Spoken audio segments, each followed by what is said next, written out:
Martins, olá, muito bem. Como está? Faz favor. Bom dia, Jorge. Bom dia aos espectadores. Bom dia a todos. O Natal?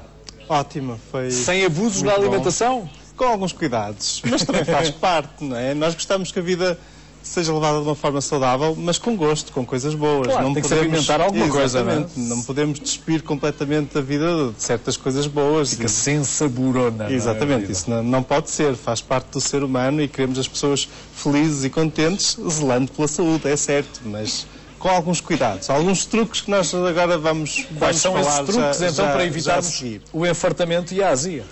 É assim, a minha experiência com os meus pacientes na consulta diz-me que este tipo de problemas as pessoas conseguem aderir mais facilmente às medidas, aos truques, aos conselhos, se compreenderem o que se passa com o corpo humano e se compreenderem o que se passa com o tubo digestivo. Como é que ele funciona? Exatamente, como é que isto funciona e compreendendo isso, normalmente as pessoas depois têm uma maior facilidade em aderir a essas medidas. Eu trago aqui algumas imagens. As famosas imagens. Que nos poderão ajudar a compreender um pouco melhor o nosso aparelho digestivo. É o regresso às minhas aulas de biologia. É verdade, é verdade. Temos aqui um tubo que conduz os alimentos da boca até ao estômago. Este tubo é o esófago. E depois temos aqui então o estômago. E temos uma separação muito clara entre o tórax e a cavidade abdominal, o abdômen. Esta separação é feita por um músculo que nós vemos aqui, que se designa por diafragma. Ora bom, o nosso estômago é, digamos, tem uma componente importante, central na digestão dos alimentos. É um órgão onde se produz uma secreção ácida. Sim. E esse ácido desempenha um papel importante. Suco gástrico? Exatamente. Professora Áurea, trabalhou bem. Não me lembro. Mais 5 pontos no final do período. Eram mais, recebiam mais na minha ficha se conseguisse ter uma tirada destas na aula. Mas quando for para casa já pode mostrar mais. Com orgulho, com orgulho. E esse suco gástrico, essa secreção ácida, tem um papel importante na digestão dos alimentos. O estômago está preparado para lidar com essa acidez. Por vezes, podem existir certos desequilíbrios e, mesmo assim, essa acidez pode provocar alguma inflamação nas paredes do estômago. Chamamos a isso gastrite. Sim. Essa situação de gastrite pode, por si só, provocar algum desconforto, alguma dor na região do estômago, e pode contribuir para a sensação de enfartamento. Seria normal é que o suco gástrico estivesse a funcionar sem produzir essa dor, não é? Exatamente, essa é a situação normal. Mas por vezes acontecem alguns desequilíbrios em que ocorre essa inflamação. Derivados da alimentação? A alimentação pode contribuir. Por exemplo, uma alimentação com excesso de alimentos ácidos, por exemplo, o vinagre nas saladas, os alimentos picantes, poderão realmente contribuir para esse desequilíbrio. Muito bem. Outras vezes as pessoas têm cuidado e mesmo assim têm gastrite, têm essa inflamação.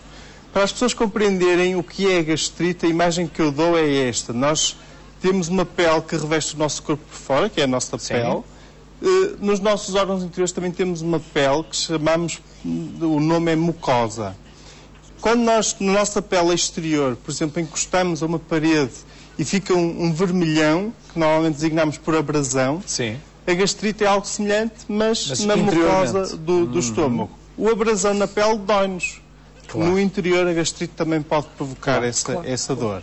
E então, essa é uma das situações que pode contribuir para a sensação de enfartamento, de desconforto no estômago. Mas realmente a principal causa de enfartamento é o excesso de alimentos.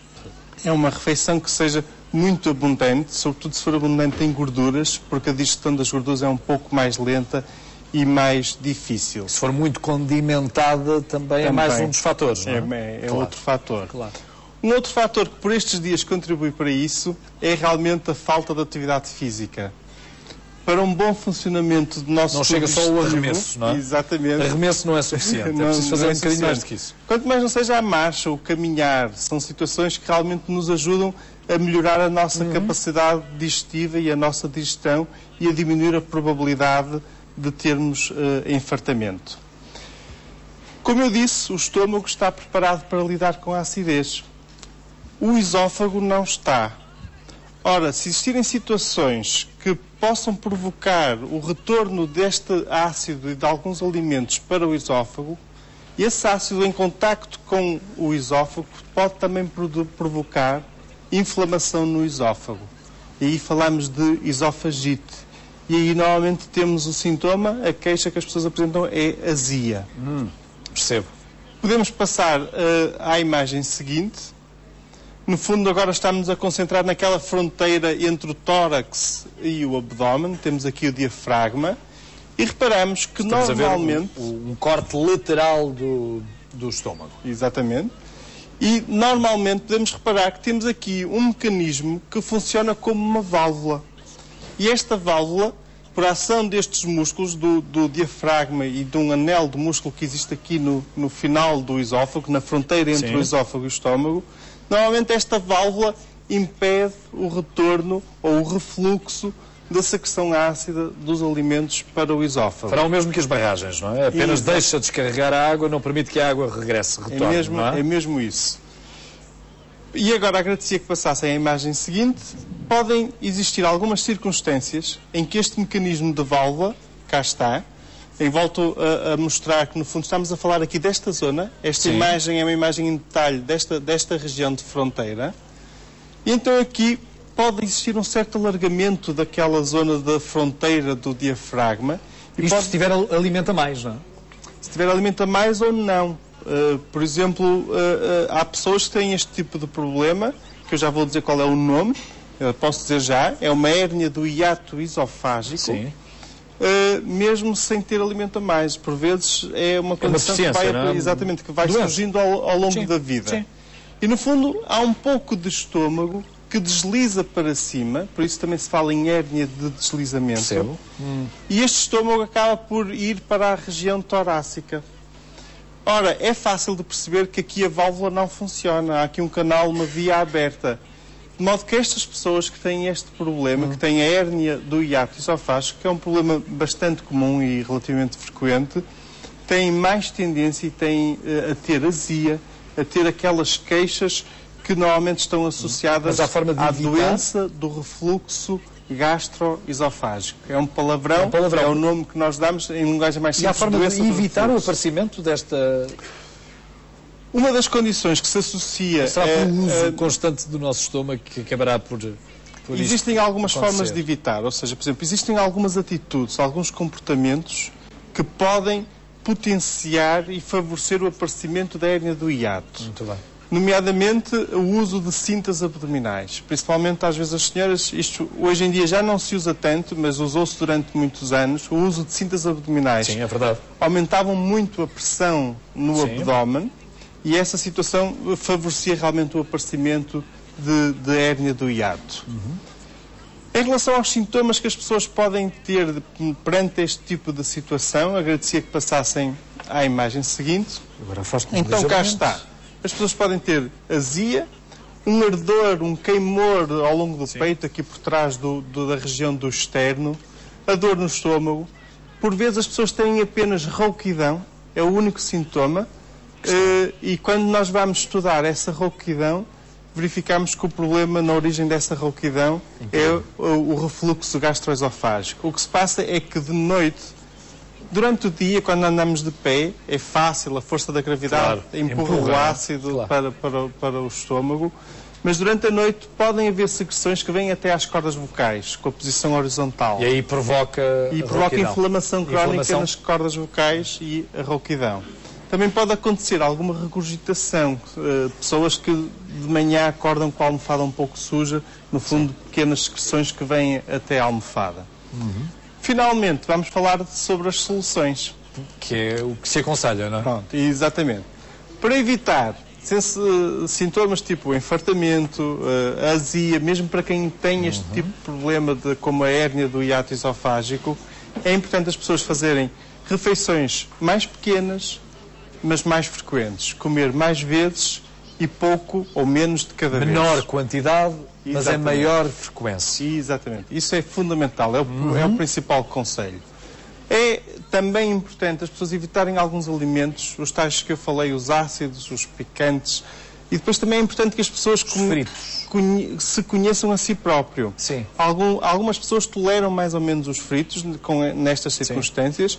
Contudo, o frito é sempre algo para, digamos, em termos da nossa alimentação... ter estes sintomas, doutor. Os fritos devem ocupar uma porção marginal, ou seja, raramente devemos comer fritos, não é? Isso é importante. E não é o que sucede na alimentação nos tempos modernos, não é? Eu acho que já vamos melhorando. Vamos, doutor. Já noto muita consciência junto dos pacientes e das pessoas que realmente é frequente as pessoas já me dizerem que já comem fritos apenas mais raramente, digamos. Infelizmente as pessoas dizem muitas coisas e depois fazem pouco. Dizem, doutor.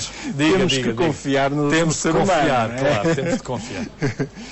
Um outro cuidado a ter para as pessoas que têm este tipo de problema é realmente deitar-se, ou então se tiverem que fazer serviços, por exemplo, as pessoas que fazem limpezas que tenham que andar inclinadas, sim. Fazer esses serviços apenas 2 horas após a refeição.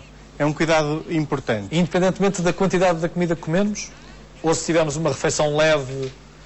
Aí não é necessário respeitar tanto tempo, não é? Sim. É óbvio que o problema se agrava com uma refeição mais importante. Quem gosta de comer uma torradinha e beber um copinho de leite antes de se deitar, por exemplo. Mais uma vez, aí é preciso a pessoa conhecer-se a si própria. Há pessoas que um simples lanche é o suficiente se a seguir se inclinarem para lhes provocar sintomas, azia e mal-estar. E há outras pessoas que não, que apenas só com as refeições principais, só com o almoço ou o jantar.